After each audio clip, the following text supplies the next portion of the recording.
Okay, so here's where we are picking up from last time. We just finished section 5.4 on triple integrals, on to 5.5, change of variables. Change of variables is a kind of an extension of an old idea, something that y'all have seen before. In particular, it's an extension of the idea of the substitution rule. And I know y'all have seen the substitution rule. Here is what I'm going to call the integral version of the substitution rule. Y'all may have also seen the antiderivative version of the substitution rule. Difference being, of course, the bounds. Right? Okay, so y'all have probably seen this presented as an algebraic observation, sort of algebraic games that you can play to help you find antiderivatives. I want to take a different point of view. I want to view this as being a statement kind of geometric in nature, specifically where I visualize the substitution function as being an actual function where I'm going to visualize the domain, I'm going to visualize the target, right? And then try to, from this, take a sort of a geometric point of view, what's actually happening when I say that this integral is equal to that integral. Okay, by the way, why am I reviewing single variable calculus? Well, it's because, as has been the case multiple times already, a certain point of view on a single variable calculus idea makes it easiest to kind of see how to extend to the multivariable context that we're interested in. Okay, so here's our change of variable, our substitution function, and let's talk about a little piece of this domain over here. A little piece of the t-axis, I'm going to call that of size dt, right? Which, of course, you see in that integral right there. And what happens to that dt when you plug it into the function? Well, when you take all those points and plug them into the function, what's going to come out is going to be, well, a collection of points over here of size dx. T-axis being the domain, x-axis being the target. Okay. Now, these are not the same in size, right? I mean, this original domain that we have over here is from A to B, as you see in the integrals. And on the x-axis, the new domain, you might say, that this other domain, anyway, is from G of A to G of B. It's a totally different interval, presumably totally different size. What's the relationship, I ask, between dt and dx? And the way to think about this, I would encourage anyway, is to think, instead of thinking of dt as a size, think of it as a change, right? Imagine being first at this left endpoint and then moving over to the right endpoint. Thus, dt is a change. Likewise, dx is a change. In fact, you might say input change and output change. Where have we heard that phrase before? What's the relationship between input changes and output changes? And that relationship is that the derivative g prime is what you multiply by input changes to get output changes.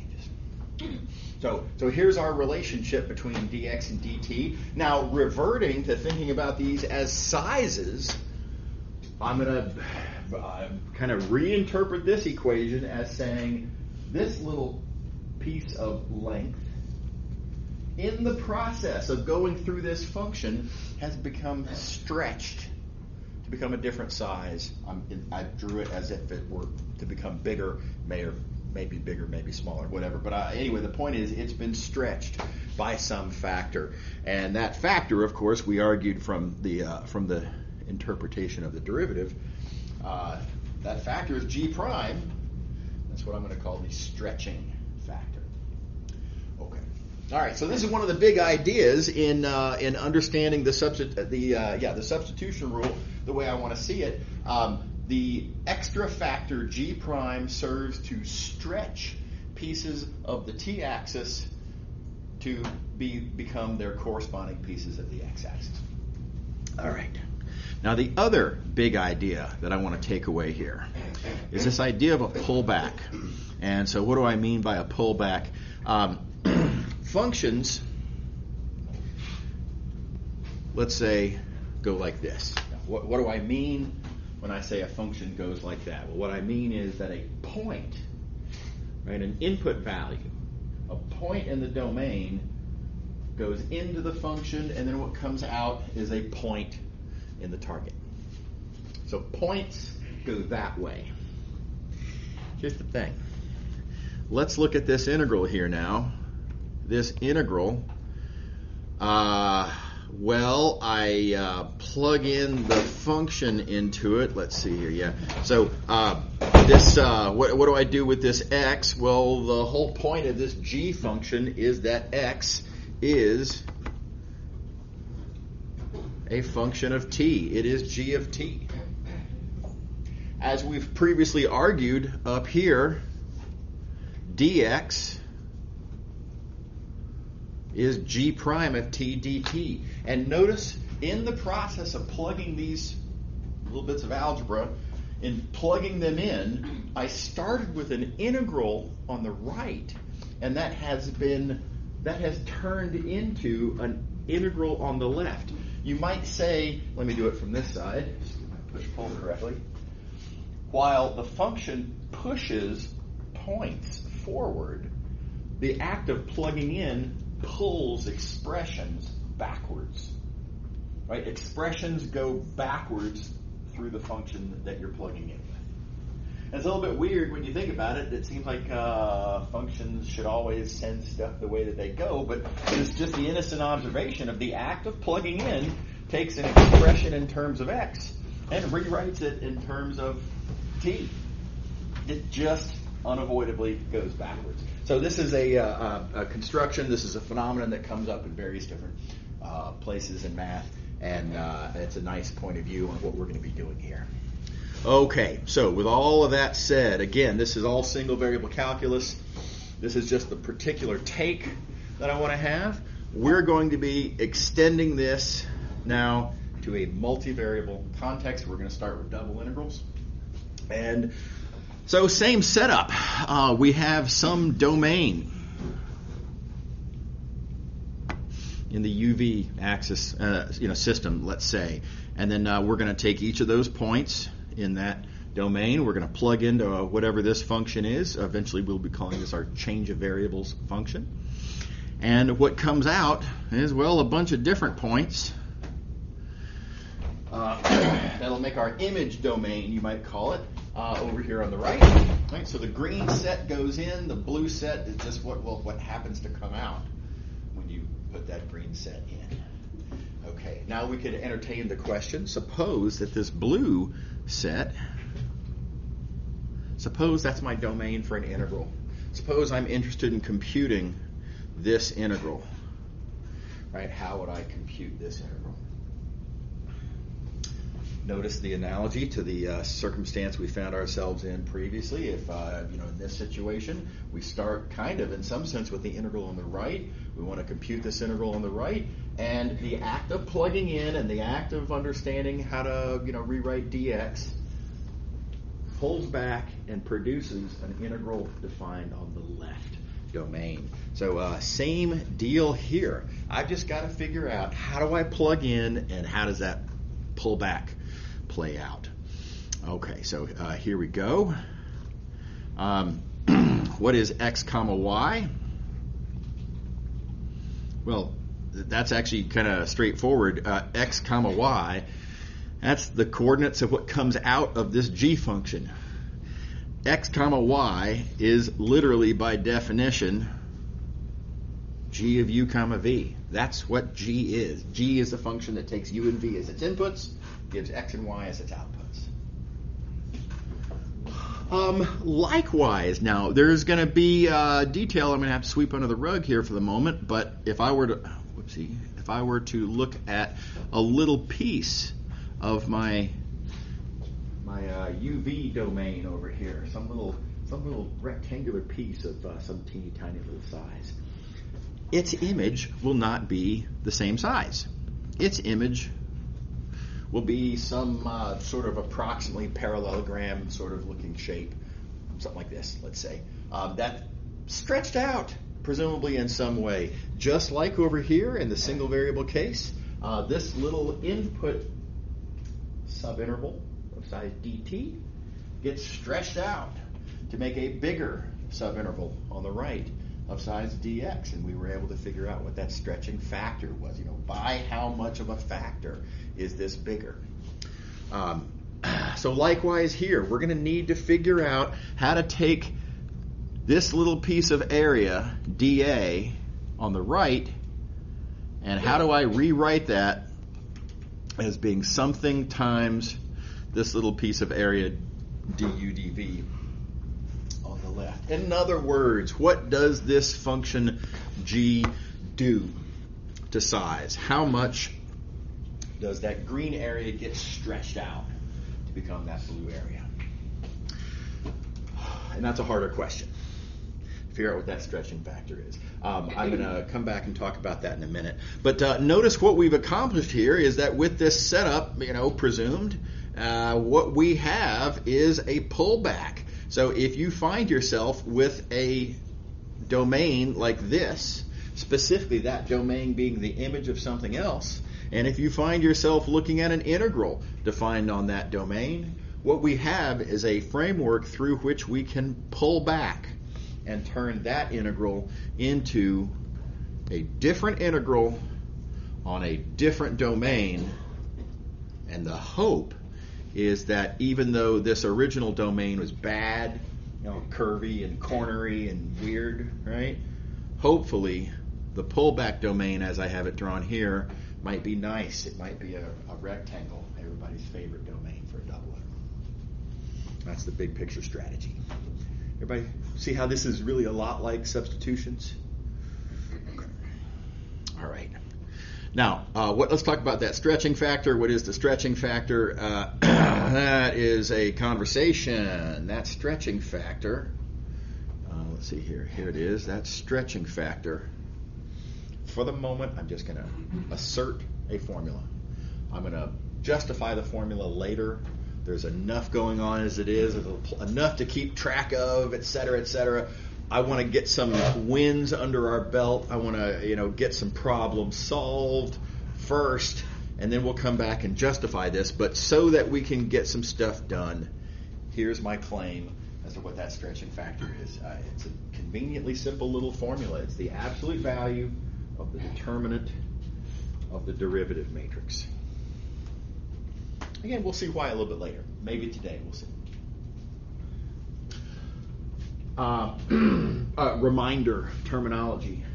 This is called the derivative matrix, also sometimes called the Jacobian matrix. And with that in mind, this is sometimes called the Jacobian determinant. So, anyway, you're going to hear me say Jacobian determinant. When you hear me say that, I mean the determinant of the derivative matrix, aka the determinant of the Jacobian matrix. Okay, one reminder. Don't forget what this is. The derivative matrix. Right? It's the matrix of all the various partials. The partials of the various outputs with respect to the various inputs. Right?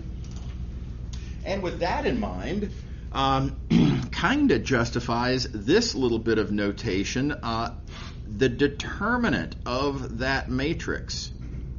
Not the matrix itself, but the determinant of that matrix. We write like this, and notice the way this is written. One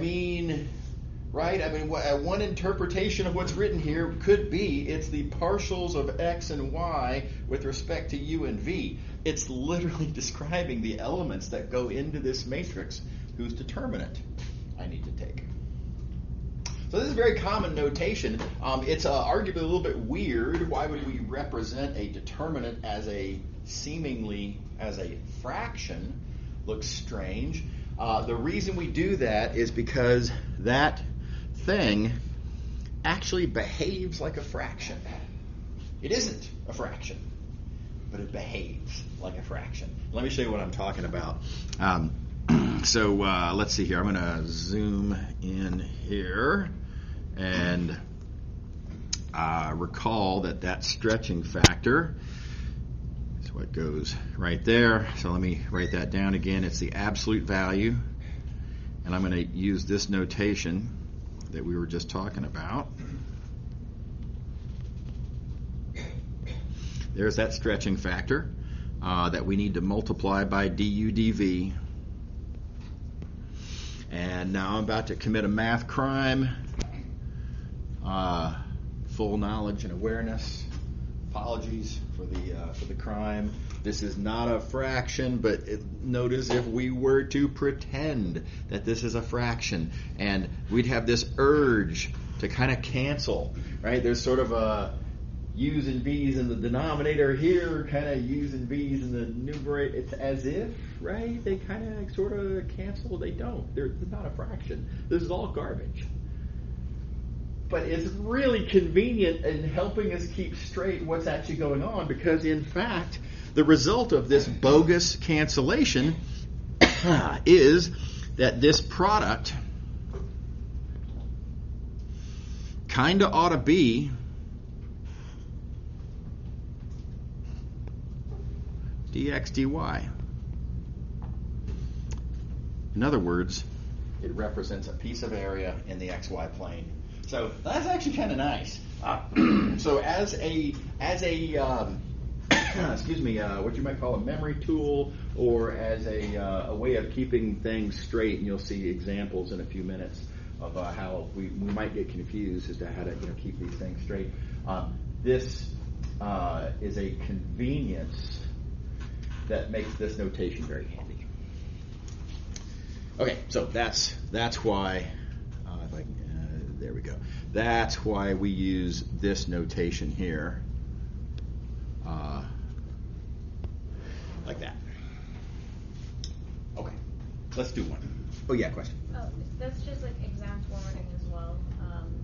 Do we have to write this out and then answer, kind of like previously when you had to write down integral or? Let me just show you how one works out in practice, and tell me if that doesn't answer your question, and if it doesn't, you can ask me again. Yeah. Okay. All right. So here's my first example. Now I want to emphasize this first example here is highly manufactured. It's somewhat unnatural. I'm doing this on purpose because I want our first example to be relatively convenient, and we'll deal with the additional complexities of more realistic examples after we get a win under our belt. So here's the situation. We have a unit square in the UV plane. We are given a function here called g. You'll notice as a function of u and v, so it's going to take u's and v's as inputs. It's going to spit out x's and y's as outputs. And that image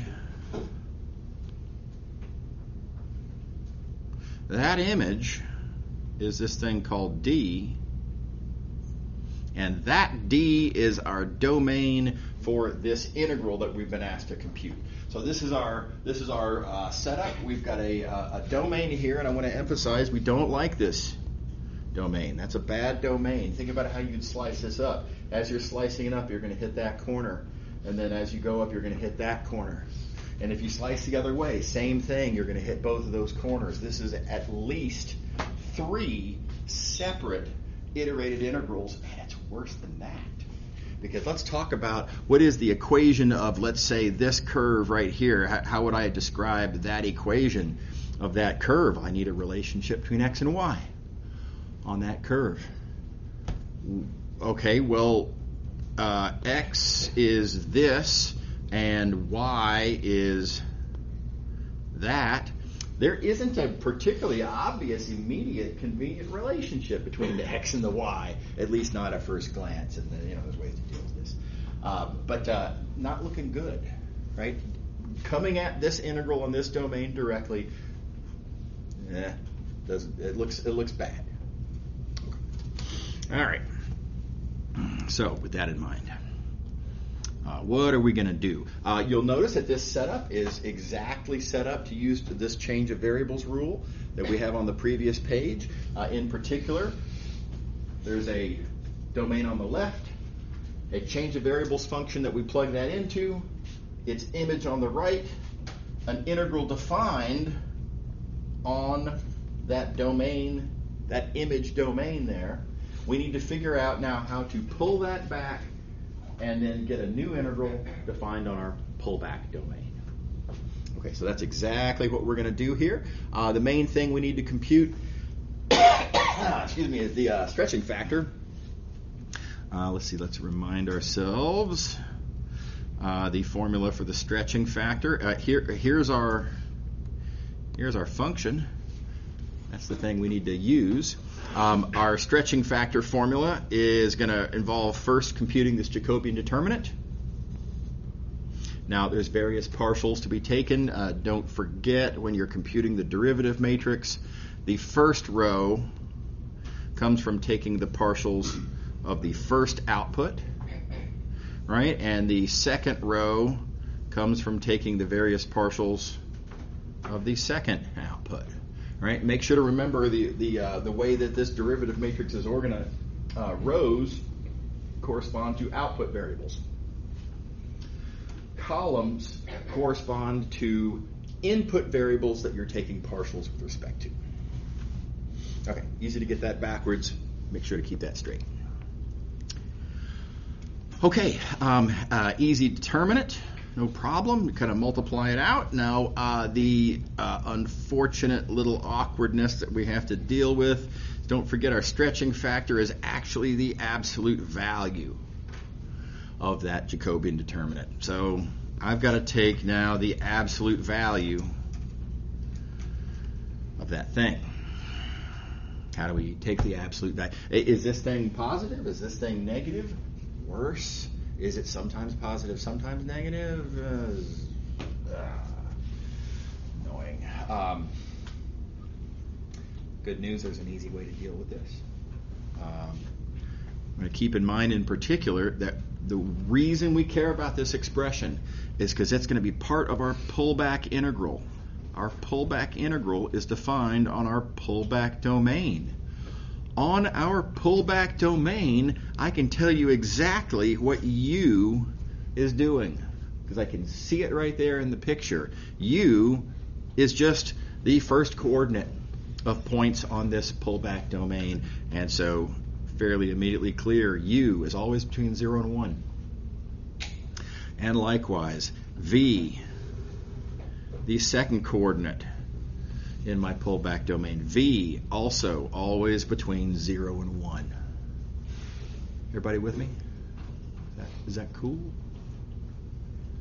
Yeah, and then easy analysis at this point, that means 4UV is always less than 4.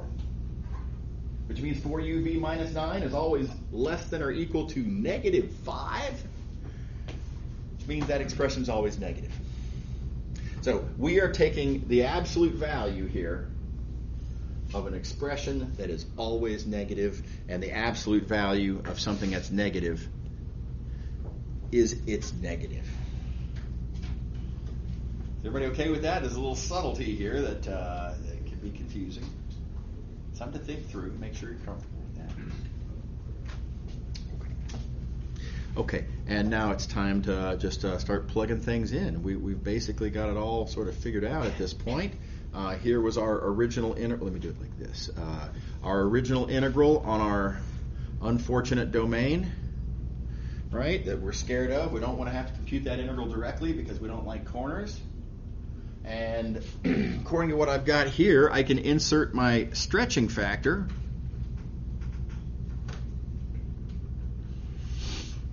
Yeah. And then I've just got to plug in the plugging in. Where's the, okay, why isn't this? There it goes. I've just got to plug in for the variables. So in particular, what am I going to do with this x right there? Well, that x is the first output from the change of variables function. The change of variables function explicitly tells you how to plug in for x in the integrand. Likewise, of course, for y, what do I do with this y right there? Well, y is that business, and so y is that. And now we have ourselves a new integral. Everybody good? Yep. So is x plus y, is that like the f? Yeah, that's right. And so that I presumed that. So, where this double integral came from, maybe we're computing a mass, maybe we're computing population, whatever. Some application led to this double integral, and I wanted to come up with a way of rewriting it so that it wouldn't be so ugly. Yeah. But yeah, you're right. Yeah, the x plus y is it's whatever our density is for that integral. Yeah. Anybody else? Okay.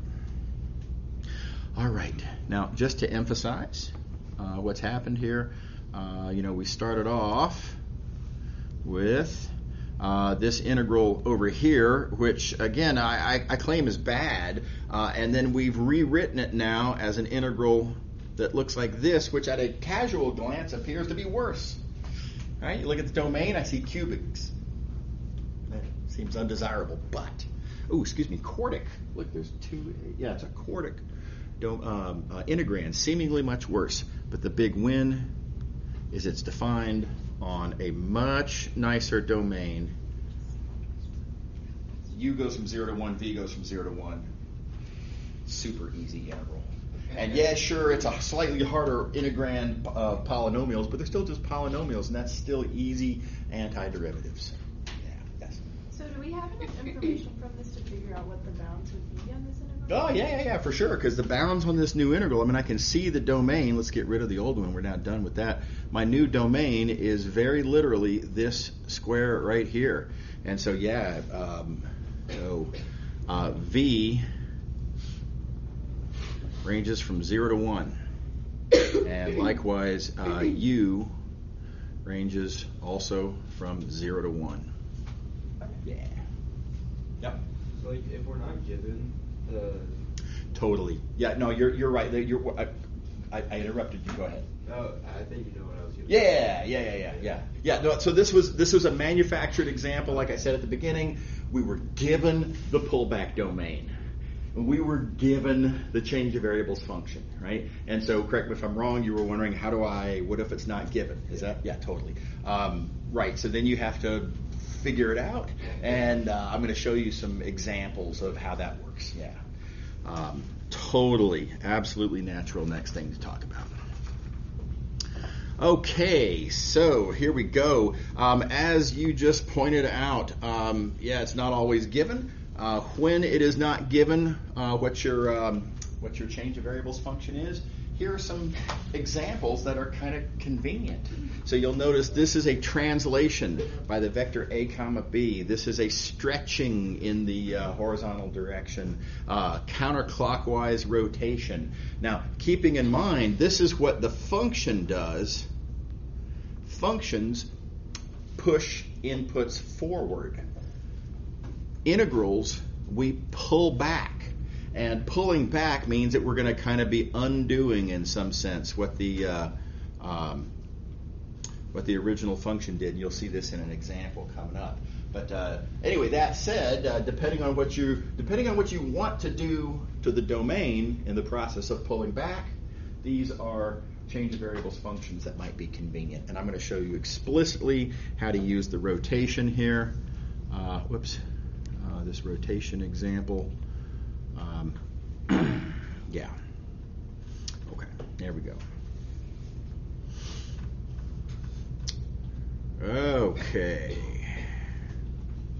So, suppose we're interested in this square. And in particular, that square is the domain for an integral. So here I am, I'm wanting to do an integral on this blue square, and I'm going to say that's, that's not a good one. No, we don't like that because corners, right? You think about the process of slicing this up, and whether you go horizontally or vertically, either way, you're going to be hitting corners, and either way, that's bad, right? Okay. Notice. No pullback domain given. No change of variables function given. All right? So now here's me thinking out loud. I would like, right, my wish list, wouldn't it be nice if I could rotate that square clockwise? I would love to take that blue square I'm given and rotate it clockwise. And I can effectively do that by taking the result, that yellow square, and defining my linear transform, or defining my change of variables function as the process of rotating my desired pullback counterclockwise. Right? So rotating my yellow square counterclockwise produces the unfortunate image that I would like to pull back clockwise. Everybody see that? And there's that kind of backwardsness, that kind of reversing that comes from the pulling back. Okay, so the change of variables function, the push forward change of variables function here is a counterclockwise rotation, and now I got to figure out how to do a counterclockwise rotation, and I'm going to remind y'all that this is a linear transformation, and linear transformations, of course, are linear algebra, and linear algebra is prerequisite, and I want to make sure that everybody is able to do what I've done here, specifically rotations being a linear transformation can be represented by a matrix. Matrices are understood by way of their columns. The columns are the images of the standard basis vectors, so what you've got to do to come up with this matrix is think about the standard basis vectors here and ask what happens when I rotate them counterclockwise, and what are those images that'll give you these columns. So now I'm going to leave that there for a lecture and just urge everybody to make sure that you're good with that. If you're not, if you're a little shaky on these details, come talk to me in office hours. I'll be very happy to go through and talk through those details with you. All right. So, change the variables function. We got to find our stretching factor. So here's our Jacobian determinant. This Jacobian determinant, of course, comes from taking your formula for x, of course, being that dot product, and taking the appropriate partials and putting that here, right? And then taking your y, let's see here, colors I'll use. All right, so here's y, taking its appropriate partials, putting those there. Again, nice little exercise of details. Make sure you can follow that through. Make sure you get that all right. And then we've got to compute this determinant. To get our stretching factor, determinant ends up being 1. Now let's talk about why this ended up being 1. If you think about it, this number, this Jacobian determinant, is a representation of how much do areas get stretched when I rotate them. Well, it's just a rotation. There's no stretching at all. Areas don't get bigger or smaller when you just rotate them. So geometrically, I'm going to say that this is as expected, right? So yeah, of course a rotation has stretching factor 1. That said, do keep in mind that that's a kind of a coincidence of circumstance, and it remains that I want to see on an exam that you can actually do the calculation algebraically like I did here. So do be sure on an exam, also on homework exercises, show me that calculation. All right, does that make sense to everybody? Okay. All right. Okay, it's kind of all over with the shouting now. Oh yeah, go ahead. When we do the determinant, do we not need to include u and v in it? I guess it doesn't. Oh, what? No, you got to keep in mind this is these are partials. Like, so for example, this is the partial of y with respect to u. Oh, okay. Right, and when you take that partial, the u's and v's disappear. Okay, got it. Yeah. Thank you. Yeah, no worries. Yeah. Okay, so like I say, it's pretty much all over at this point, but let's do the final plugging in. Again, keep in mind, here was our original integral on this original undesirable domain, which I guess I can fit. Yeah, there we go. We've done a pullback now to our new pullback domain, that unit square on the left. Excuse me, not unit square. But anyway, it's a square. It's a nice square on the left there. I guess the side length is 2, not 1. and which again we like. And now a couple little details. What do I do with this x? Don't forget, x is the first output of your change of variables function. And so you can see it right here. It's that dot product. It's root 3 over 2 u minus 1/2 v. And that goes there where the x was. And of course, likewise, what is y? Well, y is the second output, and that makes it this dot product, and that makes it that. As previously discussed, stretching factor goes there. Absolute value of our Jacobian determinant. We just got to computing as being 1. And now we have ourselves a new integral. And so again, nice improvement. And again, at a glance, it doesn't look like it, right? At a glance, you look at this versus this, and which would you rather compute? The one on the left looks shorter, right? But the one on the left has a domain that's full of corners. That's not good, right? The one on the right, well, there's some ugly constants involved, but it's just constants. And more to the point, the real point about the one on the right is that the domain is a very convenient straight up and down square in the UV plane. Much easier to compute. Everybody with me? Yeah. So why is T equal to XY? Oh, well, yeah, that's just the observation that, let's see here. So let me clean up the mess, and let's talk about what T does. T is a function that takes U's and V's as its inputs, right? And then what comes out? Well, what comes out is X and Y. Oh, okay. So, I didn't understand the drawing. Yeah, cool, yeah. Yeah, and it's a good thing to make a conscious effort to keep in mind that you got to there are going to be various different variables running around, and very important to sort of keep track of what's playing what role. Yeah, totally. Yeah. Everybody happy? Yeah. So when you give us like the common translation change of variable functions or whatever, and then the in the first example the change of variable functions was like u squared plus 3b. Yeah. How do you get those if we don't have any like common like ways to translate to those? It's every circumstance is different. I mean, what you know in any given circumstance is always different. I will say this, that I'm not going to be preparing you for every possible hypothetical scenario that might come up in real life, because there's too many, right? So all I can do is show you a few examples, and to keep things reasonable, we're going to show you mostly the I don't want to say most convenient, but it's gonna skew towards the most convenient examples. And there's always nightmare scenarios where you'd have to think really creatively.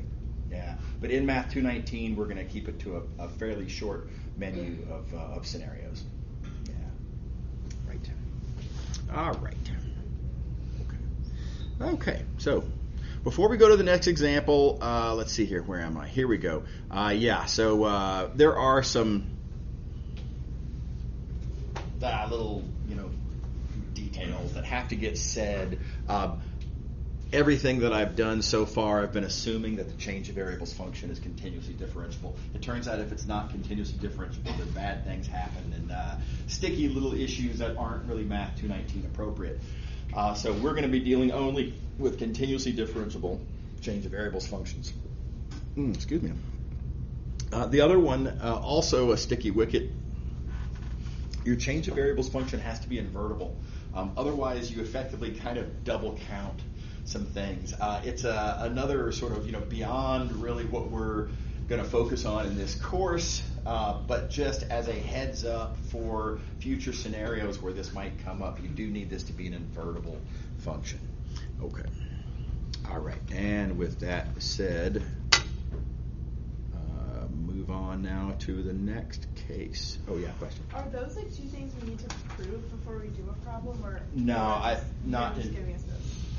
Yeah, in Math219, that's that you don't need to worry about that in this course. Yeah, it's a good thing to, in general, to be concerned about, but that's just not going to be a Math219 thing. Yeah. Okay, now we've been talking so far about functions that are like this, where u and v are the inputs and x and y are the outputs. And in those cases, our stretching factor, right, here's our formula for our stretching factor. And notice it's the partials of the outputs with respect to the inputs. Okay, but now with that in mind, hypothetically, what if our change of variables function went the other way? And there's nothing magic about to the right. Right, what if it went to the left? Well, that's just how you draw it. You can draw it however you want. And what I claim is the relevant point here is the stretching factor should still be the partials of the outputs with respect to the inputs. It's just that now u and v are the outputs and x and y are the inputs. Right? So these two expressions that I have here, let's see here, this stretching factor going to the right and this stretching factor going to the left are really motivated by the exact same ideas. Partials of the outputs with respect to the inputs. Okay.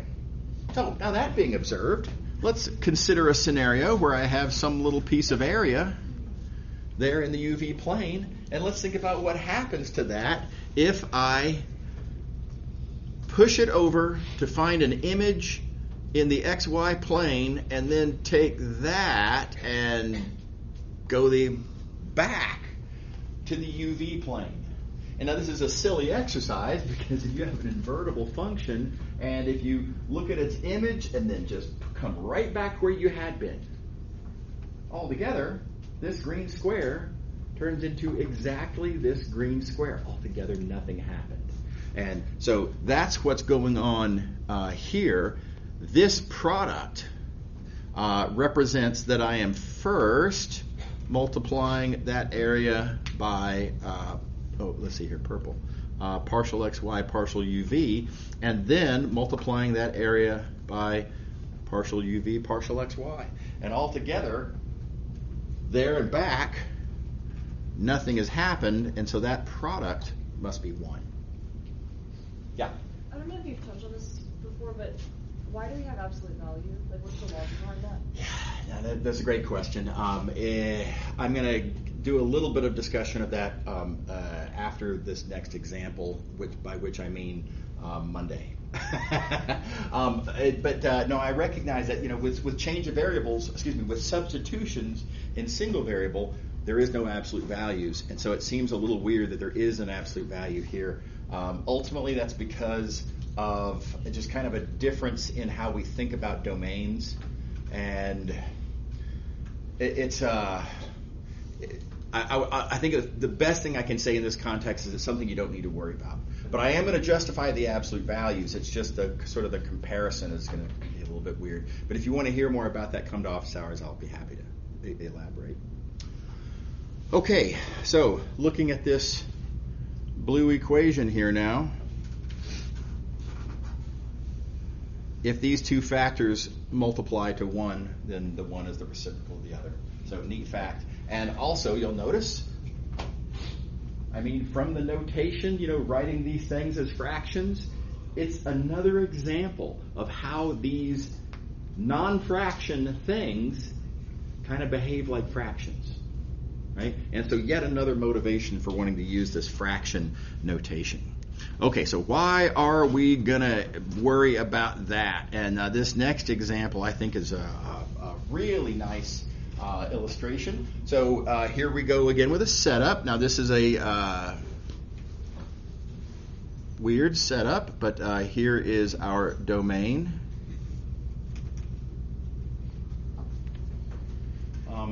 Strange domain, kind of a weird little sliver-like thing. Notice that is a couple of curves, and then how they are cut by a different couple of curves. Right? So looking in between the two purple and the two dark blue curves, there's this weird region in there.